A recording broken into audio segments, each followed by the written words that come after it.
امیر حمزہ کا ایمان لانا کوئی معمولی واقعہ نہیں تھا۔ جس طرح مسلمانوں میں خوشی کی لہر دوڑ گئی تھی تو کفار کے اندر یہ خبر ایک بجلی بن کے گری، تو وہ بھی دارالندوہ میں بیٹھے اور سوچنے لگے کہ اب کیا کیا جائے۔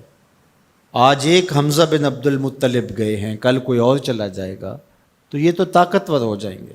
عمر بن خطاب مجلس میں موجود تھے، کہا تم قصہ چھوڑو، یہ کام میرے ذمہ رہا، میں بانی اسلام کی زندگی کا چراغ ہی بجھا دیتا ہوں۔ روز روز کا قصہ ہی تمام ہوتا ہے، تلوار حمائل کی اور ارادہ قتل سے گھر سے نکلتے ہیں، تقدیر ہنس کے کچھ اور ہی بول رہی ہے۔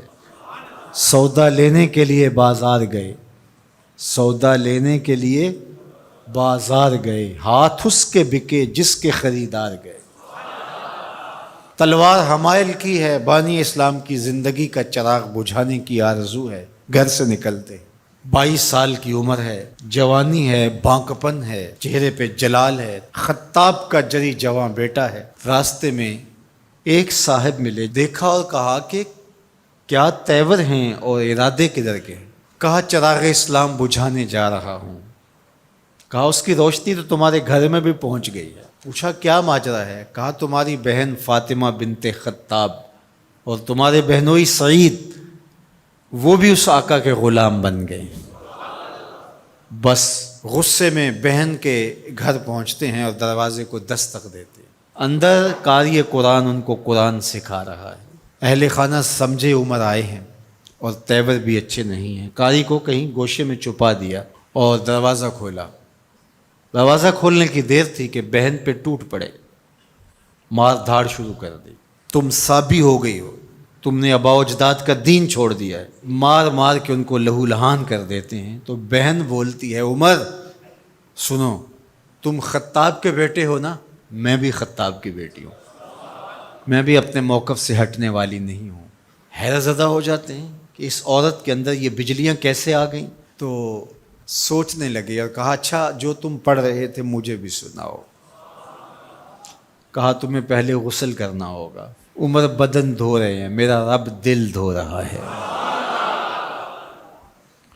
اتنے میں قاری قرآن کے ورق لے کے آ گیا اور تلاوت ہوتی ہے، طٰہٰ ما انزلنا علیک القرآن لتشقیٰ، اے 14ویں کے چاند محبوب، ہم نے قرآن اس لیے نازل تو نہیں کیا تھا کہ آپ مشقت میں ہی پڑ جائیں۔ تلاوت ہوتی جا رہی ہے، عمر کی آنکھوں سے آنسو ٹپکتے چلے جا رہے ہیں۔ کہا عمر کی عمر برباد ہو گئی، چلو مجھے حضور کی چوکھٹ پہ لے چلو۔ اللہ اکبر۔ دار ارقم میں حضور تشریف فرما تھے، تلوار اس طرح حمائل کی ہوئی ہے اور اسی حالت میں حضور کی دہلیز پہ جا رہے ہیں۔ دروازے کے سوراخوں سے دیکھا صحابہ نے، کہا کہ عمر آ رہے ہیں، تلوار ہے ہاتھ میں۔ تو حضرت امیر حمزہ نے کہا گھبرانے کی ضرورت نہیں ہے، اگر ارادہ خیر سے آ رہے ہیں استقبال کریں گے، خوش آمدید کہیں گے، بٹھائیں گے، عزت دیں گے، اور اگر ارادہ اچھا نہیں ہے تو اسی کی تلوار سے اس کا سر کاٹیں گے۔ دروازہ کھلتا ہے، عمر حضور کے سامنے آ کے بیٹھتے ہیں اور میرے حضور کہتے ہیں عمر ابھی وہ وقت نہیں آیا کہ تم اسلام لے آؤ، اور یہی وقت تھا عمر کے اسلام لانے کا۔ حضرت عمر کلمہ پڑھتے ہیں، اشہد ان لا الہ الا اللہ وحدہ لا شریک لہ واشہد ان محمدا عبدہ ورسولہ۔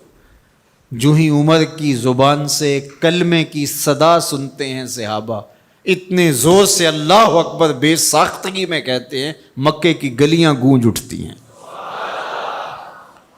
اللہ اکبر۔ اب ایمان لانے کے بعد جناب عمر حضور سے پوچھتے ہیں کہ حضور ہم حق پہ نہیں ہیں؟ فرمایا ہم حق پہ ہیں، اللہ کا دین سچا نہیں ہے؟ کہا اللہ کا دین سچا ہے۔ کہا کہ آپ اللہ کے سچے رسول ہیں؟ فرمایا ہاں میں اللہ کا سچا رسول ہوں۔ تو کہا پھر ہم چھپ کے نمازیں کیوں پڑھیں؟ ہمیں صحن حرم میں جانا ہوگا۔ مسلمانوں کی 2 صفیں بنتی ہیں، 20 افراد کی، ایک صف کی قیادت حضرت عمر کرتے ہیں، ایک صف کے آگے حضرت امیر حمزہ چلتے ہیں، درمیان میں میرے حضور ہیں، اور صحن حرم میں پہنچ کے رب کی نماز ادا کی جاتی ہے۔ حضرت عبداللہ ابن مسعود رضی اللہ تعالیٰ عنہ فرماتے ہیں عمر کا اسلام لانا مسلمانوں کے لیے عزت کا سبب بنا، وقار کی علامت بن گیا۔